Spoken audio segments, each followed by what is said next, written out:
Well, good morning, guys, and welcome to the show. Today we have a special one for you. I'm just going to show it to you. The AXPS Universal Fit Amp Turn On and Off Timer. Some of you guys out there are going, what? Hold on, what is this? And you're going to want to watch this because some of you guys out there, this could be what you've been searching for. So stay tuned.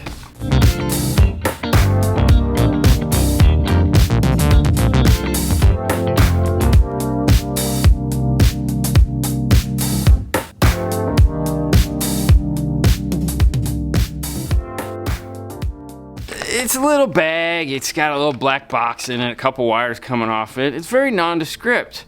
However, if you've got turn on and off pop, or turn on pop, or turn off pop, this could be the exact piece that could save your day. Because this universal on-off timer does just that. It's gonna hold that remote turn on for either turn on or turn off, or both, to avoid that pop. Let's open it up and see what comes in the bag. Inside the bag, we get a very simple instruction. There's 4 wires to hook up. Remote turn on output is blue. Remote turn on input is red. Constant 12 volts is yellow, and black is ground. There's 2 buttons on it, 2 lights, and a little display screen here. The instructions tell you, depending on what button you're pressing, will adjust either the input or output delay, and then the 2 buttons will increase or decrease. This can add up to 30 seconds of delay turn on or turn off to your system. Before you go out and buy this and be like, oh, this is gonna fix it, there are a couple things you can do manually to test to see if this will work. I'm gonna hook this up and I'm gonna show you how it works and show you the delay. But before you get to that point, if you do have turn on and off pop, there is a simple process to figure out if this will help. The first one is for turn on pop. Disconnect the remote turn on off of the amplifier. Turn the car on. Go 1, 2, 3, 4, 5 and connect the remote turn on back up. If you get no turn on pop, then that's telling you if you add a slight delay to the turn on, then it will not pop. This will fix that. Now turn off pop, a whole nother test. Remove the remote turn on off of the amplifier. Take a jumper that goes from the constant 12 volts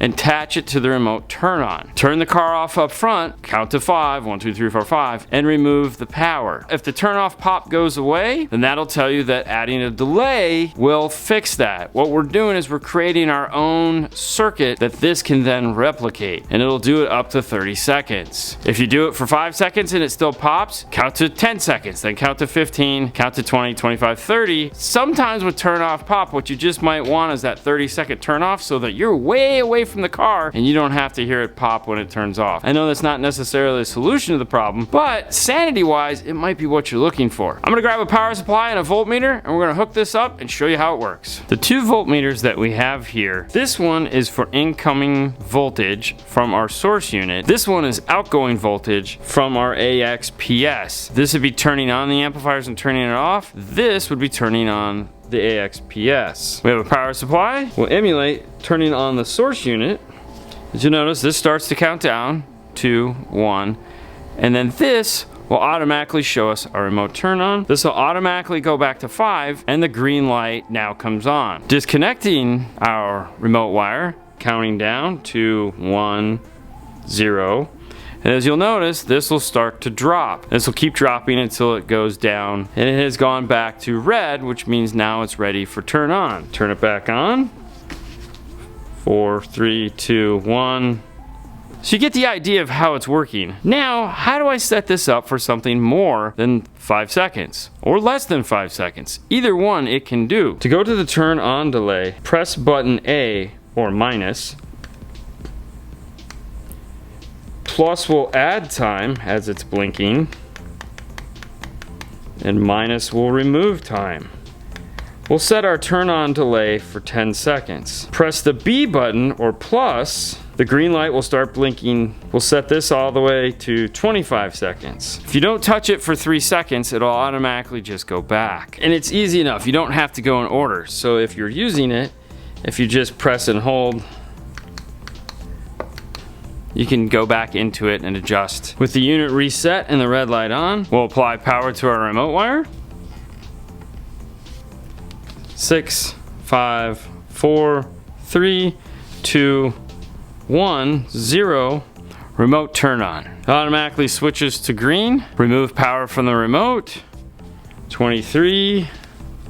21, 19. So as you can see, you could be walking real far away from your car right about now if that pop doesn't work in conventional ways, like you can't get it to go. 8, 7, 6, 5, 4, 3, 2, 1. Now it shuts off. As you saw over here, this meter was already off and it'll reset back to 10 seconds. This can be used for more than just the remote turn on. That's entirely up to you. You might be able to find some cool thing for this, maybe keeping lighting on in the car, avoiding having it turn on at startup, or just use it for turn off or turn on. So for example, if I only have a turn on pop and no turn off pop, if I press and hold, and then drag this all the way down to 0. Once it stops blinking green, now I just have a 10-second turn on. Apply my power, as you can see here. 5, 4, 3, 2, 1, 0. There we go. We have remote turn on. Detach it, and it automatically just shuts off. A couple things about this unit that you need to know as far as how many amps can you turn on and off and all that. It will take up to 1 amp to trigger it. However, it only gives you a 1/2 amp output. So you may need to connect a relay to this if you have multiple amplifiers and DSP processors and all that other fun stuff that you need to turn on and off. And if you need to know how to hook up a relay, I'll put a link to our video on how to do that in the description below. Hope you guys enjoyed this video and found it useful. If you have any type of pop that you need to get rid of, this might be the exact thing that you need. Fernando, if you please. On to the next one, guys. You guys have a great night as always. We'll see you later next time. Bye.